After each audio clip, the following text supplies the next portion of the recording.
Hi everyone, welcome back to your channel. So in this video, we'll be discussing some important polity questions. Polity हर competitive exam में पूछी जाती है, whether it is C D S E में तो बहुत ज़्यादा important है polity, whether it is AF CAT and मेरी वीडियो ज़्यादातर एम एन एस स्टूडेंट्स ही देखते हैं, तो एम एन एस एग्ज़ाम में भी अब पॉलिटी के 2 से 3 क्वेश्चन पूछे जा रहे हैं, है ना। तो उसको आप बिल्कुल भी स्किप नहीं कर सकते हैं। अगर आपके पास ऑप्शन है to read between history and polity, I will suggest कि पॉलिटी पे पहले फोकस करो बिकॉज इतनी वास्ट नहीं है। हिस्ट्री का ये है, आपको पहले एंशंट करनी पड़ेगी, मिडिवल, मॉडर्न, है ना, तो वास्ट भी है एंड वी डोंट नो क्या क्वेश्चन आ जाए, और क्वेश्चन भी 1 या 2 रहता है मैक्सिमम। तो अगर आपके पास टाइम है तो दोनों कर लीजिए, टाइम नहीं है तो पहले पॉलिटी को फोकस करो बिकॉज इतना वास्ट भी नहीं है और इतना डीपली पूछते भी नहीं है, डायरेक्ट क्वेश्चंस आते हैं और इजीली आप कर सकते हैं 7 to 10 डेज में पॉलिटी, अगर अच्छे से सीरियस होकर बैठोगे करने तो। So without wasting your time, let's start our today's video. So our first question of the day is, which of the following is the first country to make constitution? That means ये जो 4 option दिए हैं इनमें से पहली country कौन सी है जिसने अपना कॉन्स्टिट्यूशन बनाया था, दैट मीन्स संविधान बनाया था, है ना। So our first option is India, second option is England, third option is USA and fourth option is Sri Lanka. So the correct answer is option number C, that is USA. तो USA एक पहली country थी जिन्होंने अपना constitution बनाया. ठीक है, अब हम कुछ पॉइंट्स देख लेते हैं कॉन्स्टिट्यूशन के रिगार्डिंग जो आपको पता होना चाहिए था, मतलब पता होना चाहिए. So first point is this, in 1934 M N Roy, 1934 में क्या हुआ था, एम एन रॉय ने आइडिया दिया था कि हमें एक कॉन्स्टिट्यूएंट असेंबली बनानी चाहिए. ठीक है, 1934 में एम एन रॉय ने बोला था कि हमें एक कॉन्स्टिट्यूएंट असेंबली बनानी चाहिए. ठीक है, 1934 तो हो गया. अब 1938 में क्या हुआ था, 1938 में जवाहरलाल नेहरू जी ने ये डिक्लेयर किया था कि हमें कॉन्स्टिट्यूशन बनाना चाहिए. Constitution of free India must be framed without outside interference. That means 1938 में जवाहरलाल नेहरू जी ने कांग्रेस के बिहाफ पे ये डिक्लेयर किया था कि हमें कॉन्स्टिट्यूशन तो बनाना चाहिए पर किसी भी बाहर के इंसान के इंटरफेरेंस के बिना. ठीक है, तो मतलब कोई भी इंटरफेयर ना करे जब हम कॉन्स्टिट्यूशन बनाए, ऐसा उन्होंने बोला था. ठीक है, अब आपको कमेंट सेक्शन में ये बताना है कि 1940 में एक अगस्त ऑफर आया था, तो ये ऑफर था क्या. ठीक है, आप ये कमेंट करके बताएंगे. उसके बाद आपको ये भी बताना है कि कैबिनेट मिशन प्लान आया था एक. ठीक है, ये कौन से ईयर में आया था और इसका ऑब्जेक्टिव क्या था, इसके फीचर्स क्या थे. ठीक है, ये आप हम मुझे कमेंट सेक्शन में बताएंगे. उसके बाद अब हम देखते हैं कॉन्स्टिट्यूएंट असेंबली बन तो गई, उसकी मीटिंग भी हुई होगी. तो उसकी जो फर्स्ट मीटिंग थी कॉन्स्टिट्यूएंट असेंबली की वो कब हुई थी, वो हुई थी 9 दिसंबर 9 दिसंबर 1946. ठीक है, 9 दिसंबर 1946 में क्या हुआ था, कॉन्स्टिट्यूएंट असेंबली की फर्स्ट मीटिंग हुई थी, राइट. उसके बाद जो ये मीटिंग थी कितने लोगों ने अटेंड की थी, 211 मेंबर ने अटेंड की थी. ठीक है, तो उस टाइम पे एक टेम्परेरी प्रेसिडेंट बना दिया जाता है. ठीक है, वो भी आप मुझे कमेंट सेक्शन में बताएंगे कि टेम्परेरी प्रेसिडेंट किसको बनाया जाता है. ठीक है, तो वो नाम आप मुझे कमेंट सेक्शन में बताएंगे.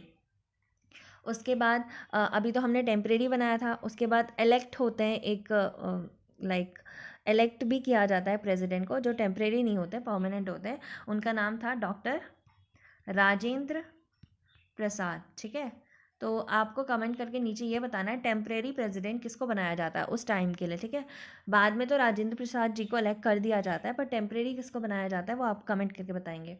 फिर आपको नीचे मुझे ये भी कमेंट करके बताना है कि 2 वाइस प्रेसिडेंट भी चुने गए थे. ठीक है, उनका नाम मुझे आप कमेंट सेक्शन में बताइए. अभी हमारी जो कॉन्स्टिट्यूएंट असेंबली बनी थी उन्होंने बहुत सारे फंक्शंस भी परफॉर्म किए थे. उनमें से कुछ फंक्शंस मैं आपको बता देती हूँ जो बहुत इंपॉर्टेंट है.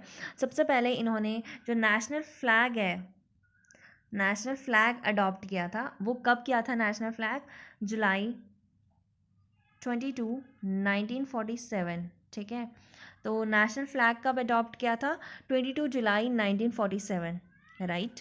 उसके बाद इन्होंने नेशनल एंथम कब किया था, नेशनल एंथम नेशनल एंथम किया था इन्होंने 24 जैन 1950, ओके। नेशनल फ्लैग किया था उन्होंने 22 जुलाई 1947।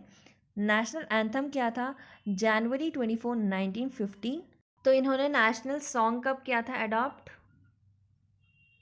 24 जैन 1950, ठीक है, 1950। तो नेशनल सॉन्ग किया था 24 जैन 1950, ठीक है। फर्स्ट प्रेसिडेंट भी इलेक्ट हुए थे 24 जैन 1950। नेशनल एंथम भी अडॉप्ट हुआ था 24 जैन 1950। लेकिन नेशनल फ्लैग कब हुआ था?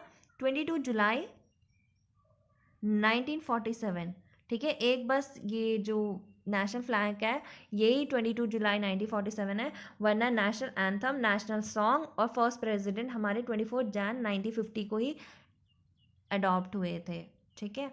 उसके बाद क्वेश्चन ये भी आ सकता है कि जो तुम्हारा कॉन्स्टिट्यूशन बना था उसको कितना टाइम लगा था? इतना तो आपको पता ही होना चाहिए। तो कितना टाइम लगा था?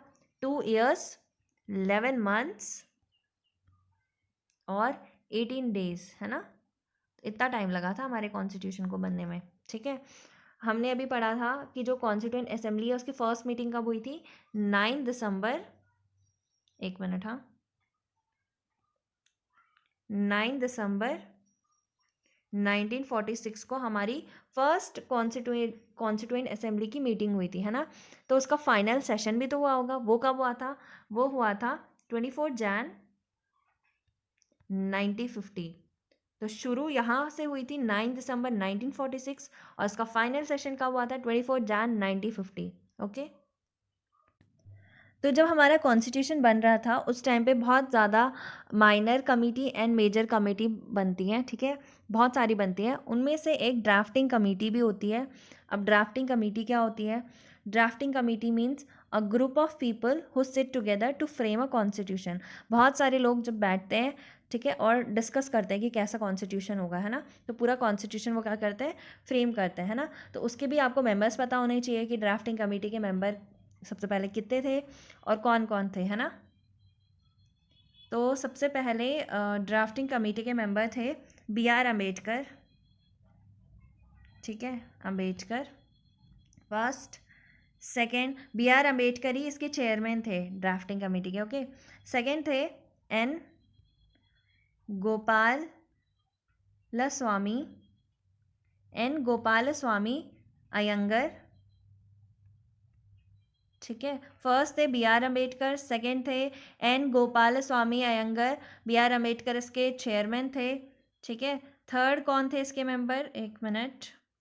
थर्ड मेंबर थे अल्लादी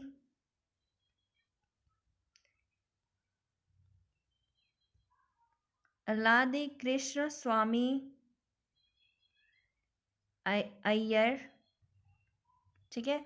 फर्स्ट थे B.R. अम्बेडकर, सेकंड थे N. Gopalaswami Iyengar, third थे अल्लादी कृष्ण स्वामी अय्यर, ठीक है।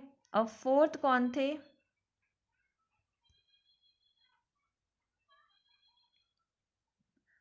फोर्थ थे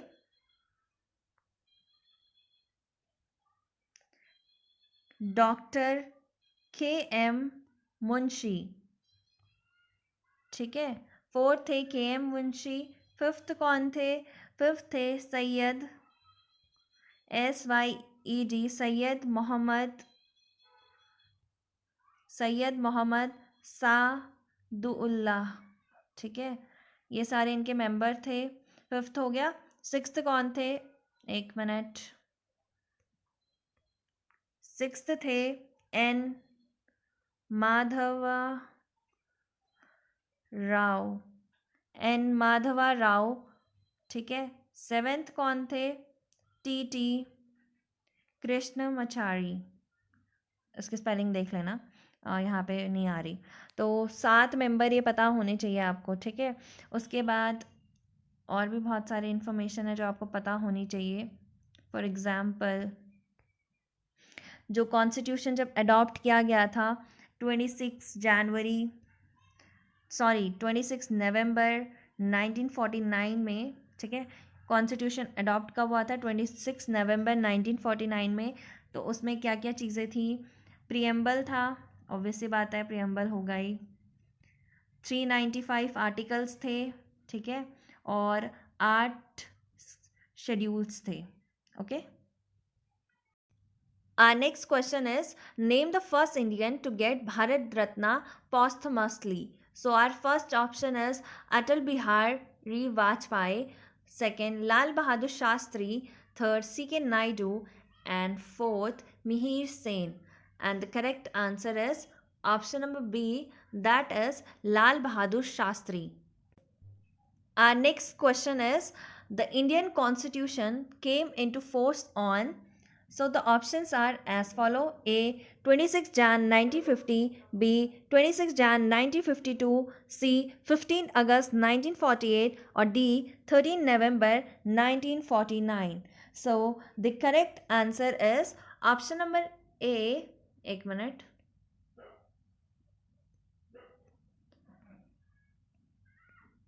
option number A, that is 26 Jain 1950। तो जो कॉन्स्टिट्यूशन था वो फोर्स में तो 26 जनवरी 1950 को आया था, ठीक है, लेकिन जो अडॉप्ट किया था कॉन्स्टिट्यूशन वो कब किया था? 26 नवंबर 1949। और इसमें गर्ल्स हमेशा गलत करती हैं, कल मॉक टेस्ट में भी बहुत सारी गर्ल्स ने गलत कर दिया था। Our next question is which constitutional amendment act of India reduced voting age from 21 years to 18 years? इस क्वेश्चन में आपको ये बताना है कि कौन सा ऐसा कॉन्स्टिट्यूशनल अमेंडमेंट एक्ट था जिसने वोटिंग एज को 21 से 18 साल कर दिया था, है ना।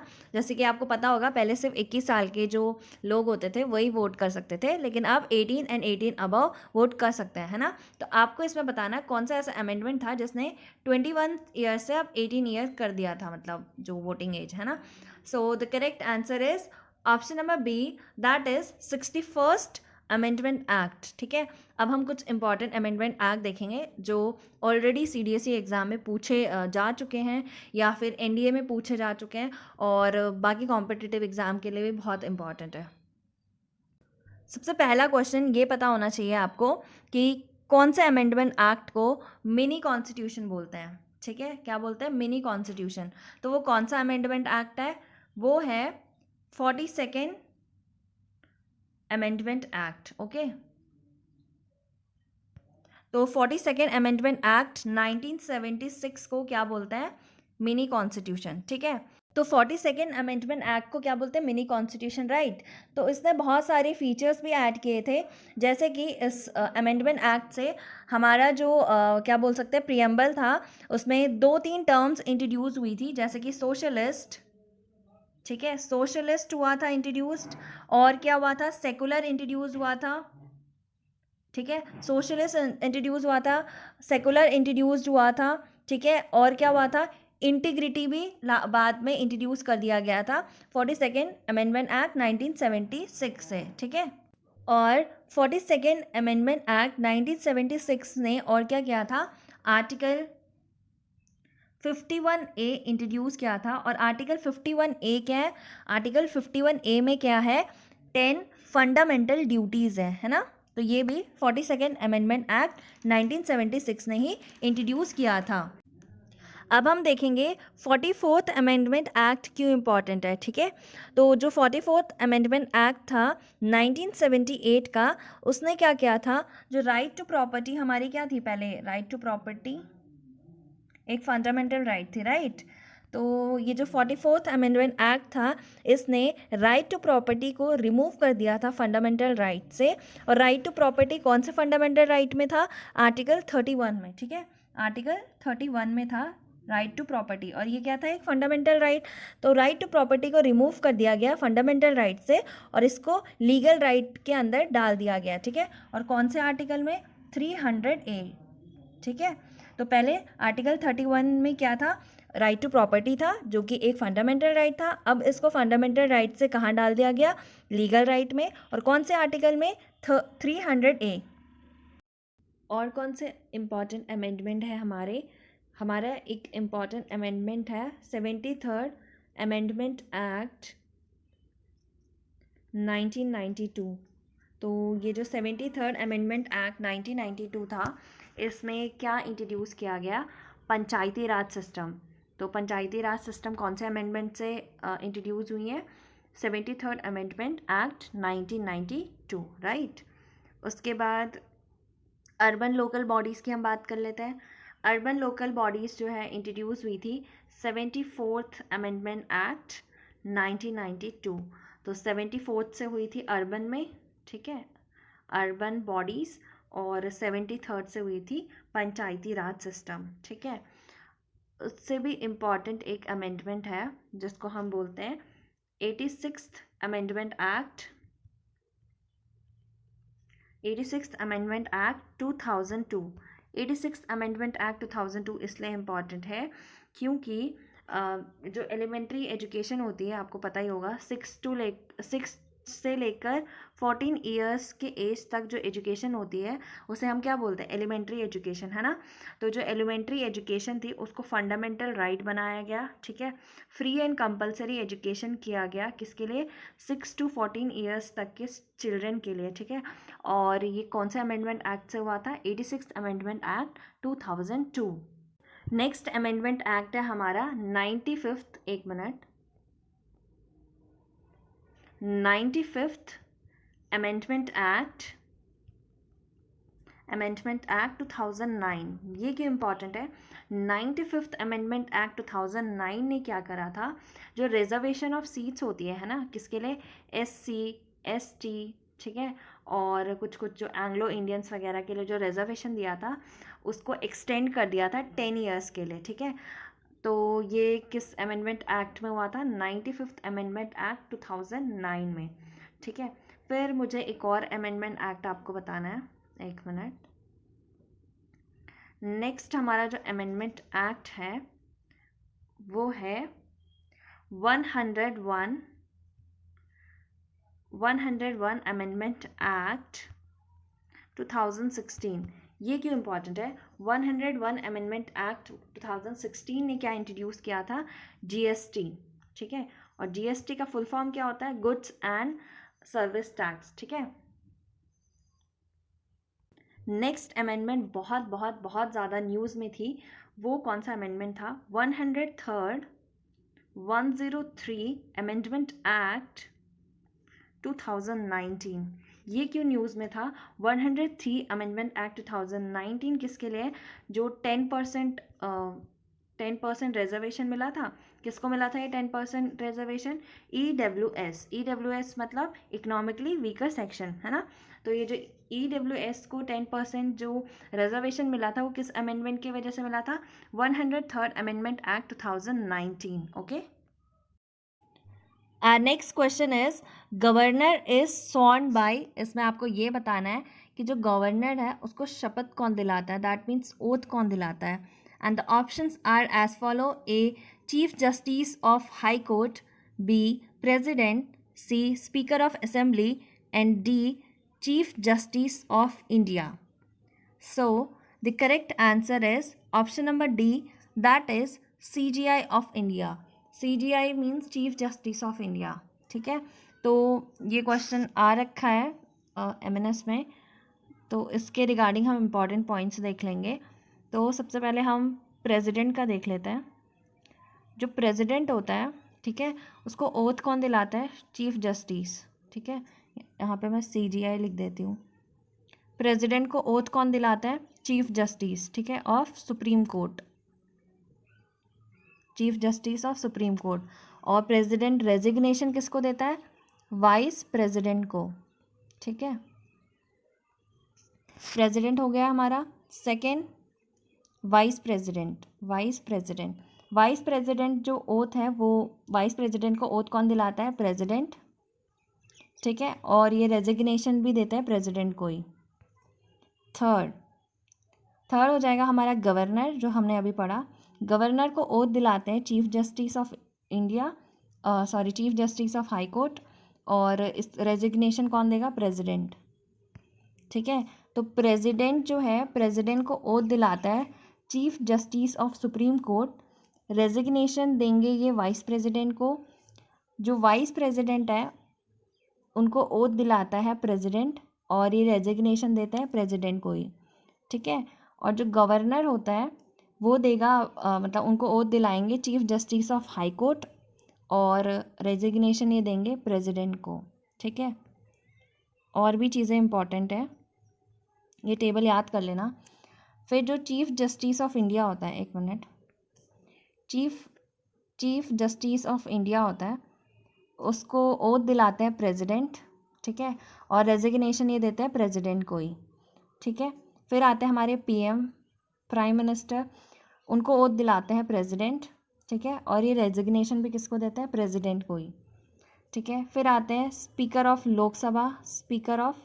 लोकसभा, इनको ओथ कोई नहीं दिलाता। ठीक है, रेजिग्नेशन ये देते हैं डिप्यूटी स्पीकर।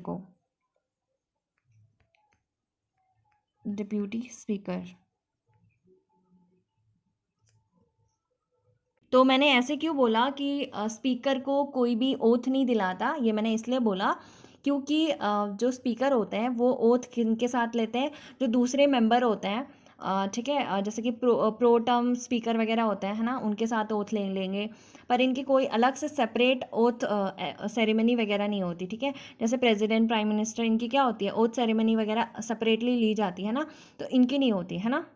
तो इसलिए मैंने बोला कि जो स्पीकर होते हैं लोकसभा की, इनको ओथ मतलब कोई नहीं दिलाता। तो ये एक टेबल होगी, लूसेंट वगैरह किसी में भी मिल जाएगी, तो ये टेबल पढ़ लेना प्लीज़, कि जो प्रेसिडेंट होता है उसको oath chief justice of supreme court दिलाता है, रेजिग्नेशन कौन दिलाता है, ये वाली टेबल पूरी पढ़ लेना है। इससे क्वेश्चन आ रखा है एक बार 2018 या 19 में, आई थिंक 19 में आ रखा है। तो ये टेबल पढ़ लेना, ये बहुत इंपॉर्टेंट है। ओके, सेव कर लो या तो अभी। Our next question is, name the first woman chief minister of Jammu and Kashmir। तो आपको फर्स्ट वुमेन चीफ मिनिस्टर बताना है जम्मू एंड कश्मीर की। ठीक है, first option is Sakina Itoo, second Mehbooba Mufti, third Asiya Naqash, fourth Hina Shafi Bhat. And the correct answer is option number B, that is Mehbooba Mufti. अब हम थोड़ा बहुत करंट अफेयर देख लेते हैं कि जम्मू एंड कश्मीर क्यों न्यूज़ में रहा था। तो जो हमारा 6th international day of yoga celebrate हुआ था, सबसे पहले इंटरनेशनल डे ऑफ योगा कब बनाते हैं, 21 जून को सेलिब्रेट होता है ना। तो जो हमारा 6th international day of yoga था, वो कहाँ पे हेल्ड हुआ था, ऑर्गेनाइज हुआ था, तो वो ऑर्गेनाइज हुआ था लेह लद्दाख में। ठीक है, फर्स्ट इम्पॉर्टेंट पॉइंट तो ये है। उसके बाद जो कश्मीर किसके लिए फेमस है, आपको पता ही होगा, सैफ़रॉन के लिए फेमस है, राइट। तो जो कश्मीर का सैफ़रॉन है उसको जीआई टैग मिला था, कब मिला था, 1 मई 2020। तो ये भी इम्पॉर्टेंट हो जाता है आपके लिए। और आपको ये भी पता होगा कि जो आर्टिकल 370 है और 35A है वो भी रिमूव हो चुके हैं, है ना। तो आपको कमेंट सेक्शन में मुझे ये बताना है कि 370 आर्टिकल और आर्टिकल 35A में क्या था। और कौन सी न्यूज़ है इम्पॉर्टेंट, तो जो हमारी यूनियन मिनिस्टर है अर्थ साइंस के, उनका नाम है डॉक्टर हर्षवर्धन। उन्होंने एक चीज़ इनॉग्रेट कराया है लेह लद्दाख में। क्या कराया है, इंडिया का हाईएस्ट मेट्रोलॉजिकल सेंटर, वो कहाँ पे कराया है, लेह लद्दाख में। ठीक है, वहीं पे कुछ जोजिला टनल की भी बात चल रही है, वो आप मुझे कमेंट सेक्शन में बताएंगे कि क्या मतलब किस चीज़ को वो कनेक्ट कर रहा है जोजिला टनल, एंड वो क्यों न्यूज़ में था। वहीं पे लेह में ही एक सोलर पावर प्लांट की बात चल रही थी, तो वो भी आप मुझे कमेंट सेक्शन में बताएंगे कि क्यों इम्पॉर्टेंट है वो। उसके बाद आपको ये पता ही होगा कि JNK के फॉर्मर गवर्नर कौन थे, है ना। तो JNK के फॉर्मर गवर्नर कौन थे, GC मुर्मू। ठीक है, तो उनको कौन सी पोजीशन में अपॉइंट किया गया है, तो वो 14th कैग है हमारे, है ना। Thank you so much guys, and if you like our video then do like, share and subscribe to our channel। and अगर आपको शॉर्ट वीडियो चाहिए कि जिसमें मैं सिर्फ क्वेश्चन आंसर्स बताऊं, तो वो भी आप मुझे कमेंट सेक्शन में बता सकते हैं। तो मैं नेक्स्ट वीडियो में कोशिश करूँगी कि कम इन्फो देने की ट्राई करूँ, है ना। So thank you everyone for watching this video, and do share the video with other girls.